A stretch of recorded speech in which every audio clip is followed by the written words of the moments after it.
কাঁঠাল পিঠা, এই কাঁঠালের রেসিপি বানানোর জন্য সারা বছর অপেক্ষায় থাকি কখন পাকা কাঁঠাল আসবে আর পাকা কাঁঠাল দিয়ে এই পিঠাটা বানাবো। এই পিঠাটা কিন্তু অনেক অঞ্চলেই জনপ্রিয়। আপনাদের কাছে কেমন লাগে জানি না, তবে আজকে আমি আপনাদেরকে পারফেক্টলি বানিয়ে দেখাবো এই কাঁঠালের টুসটুসে পিঠা। কাঁঠাল দেখতে যেমন টুসটুসে, এই পিঠাগুলো দেখতে কিন্তু তেমনই টুসটুসে হয়েছে। পিঠাগুলো খেতে অনেক তুলতুলে আর মজা ছিল। তবে চলুন দেখিনি কাঁঠালের পিঠাটা আমি কীভাবে বানালাম। এখানে আমি ব্লেন্ডার করে নেব কাঁঠালগুলোকে, আর কাঁঠালগুলোকে আমি ফ্রিজে রেখে দিয়েছিলাম, ডিপ ফ্রিজে। গতকাল রাতে আপনাদের ভাইয়া এনেছিল। একদম নরম একটা কাঁঠাল। এত নরম কাঁঠাল আমরা খাই না, আমরা মুড়ি দিয়ে মাঝে মাঝে খাই, তবে এত নরম খেতে পারি না। কাঁঠালের এই পিউরিটাই আমাদের লাগবে। অনেকে কিন্তু কাঁঠালের যে রসটা, এই রসটা দিয়েও বানায়, ওইটাও ভালো লাগে। তবে এইভাবে বানালে বাচ্চাদের জন্য অনেক উপকারী। বাচ্চাদের কিন্তু কাঁঠাল আমরা এমনি খাওয়াতে পারি না, তবে এইভাবে যদি পিঠা বানিয়ে দিই তাহলে কিন্তু বাচ্চারা খাবে। ওরা বুঝতেও পারবে না যে এটা আমরা কাঁঠাল দিয়ে তৈরি করেছি। তালের পিঠা যেমন খেতে লাগে ঠিক ওই রকম লাগবে। এটার স্মেলটা খেতে ভালো লাগবে, কাঁঠালের কোনো গন্ধই আসবে না। আপনারা দেখুন আমি কীভাবে বানাচ্ছি। এখানে আমি চিনি অ্যাড করেছি হাফ কাপ পরিমাণ, যেহেতু কাঁঠালটা অনেক মিষ্টি ছিল। আর খুব ভালো করে মিশিয়ে নিচ্ছি। আর লাগবে হচ্ছে ময়দা আমি এখানে 1 কাপ পরিমাণ দেব।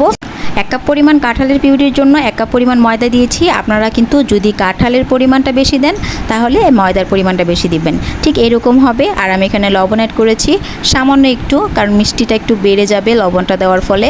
এখন কড়াইতে আমি তেল গরম করে নিচ্ছি। আপনারা কিন্তু কাঁঠালের এই পিঠাটাকে ভাপেও রান্না করতে পারেন, মানে এটা জাস্ট আপনি ভাপে দিয়ে রাখবেন, একটা বড় কেকের মতো হয়ে যাবে। তাহলে কিন্তু এটা কাঁঠালের কেক হয়ে যাবে। তো ওইটা চাইলেও কিন্তু আমি আপনাদেরকে রেসিপিটা শেয়ার করতে পারি, তবে সেটা বানাবো আমি কিছুদিন পরে। কাঁঠাল আর একটু পাকুক, আর কাঁঠালটা আর একটু মিষ্টি যখন কাঁঠাল আসবে ঠিক তখন। এখন কিন্তু আমি বড়াগুলো ভেজে নিচ্ছি। কাঁঠালের এই বড়াটা খেতে অনেক মজা। আপনারা বিশ্বাস করতে পারবেন না যে নর্মাল পিঠার চাইতেও কাঁঠালের এই পিঠাটা অনেক বেশি মজা হয়। কাঁঠালের স্মেলে পুরা বাড়ি ভরে গিয়েছিল আমি যখন পিঠাটা ভাজতেছিলাম।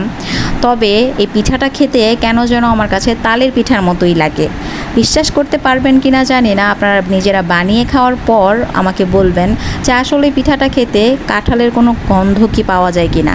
খেতে তালের পিঠার মতো লাগে, অসম্ভব মজাদারি পিঠা। সুন্দর ফুলে উঠেছে পিঠাগুলো, ভেতরের অংশটা এত নরম তুলতুলে।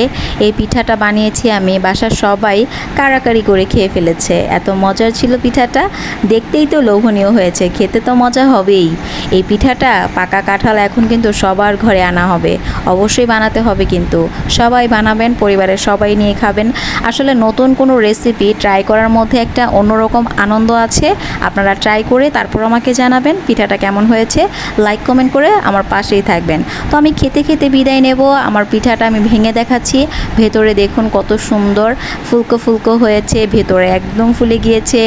ছোট ছোট এই পিঠাগুলো বাচ্চারা তো কাড়াকাড়ি করে খেয়েছে, বাসার বড়রাও অনেক পছন্দ করেছে।